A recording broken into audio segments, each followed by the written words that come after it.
हाँ, तो जैसे कि मैं आपको बता रही थी, ये बच्चे मेरे इस काबिल हो गए हैं। देखिए आप, आज संडे है तो आलू के पराठे खा रहे हैं, खुद ही बैठ के। माशाल्लाह ईमान भी 2 साल की है और आप देखें खुद ही बैठ के खाना खा रही है। तो अल्हम्दुलिल्लाह अल्लाह ताला ने बच्चे मुझे बड़े अच्छे दिए हैं कि वो खुद ही खाना खा लेते हैं और अमल जो है वो उनकी हेल्प करती है। अमल, आप लोगों ने पराठे और लिए? आधा आधा पराठा खाया था, आधा आधा और लिया। वेरी गुड, तो वेरी गुड। मज़े का है? आपने और खाना है?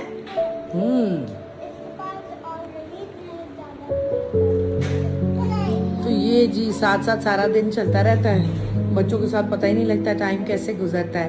तो अल्लाह ताला ने मुझे बड़े ही पॉजिटिव कामों में लगाया हुआ है और मैं जितना भी अल्लाह का शुक्र अदा करूँ वो कम है, क्योंकि जितना इंसान पॉजिटिव रहता है उतना ही वो खुश रहता है और फिर उतने ही बच्चे भी आप ही कॉन्फिडेंट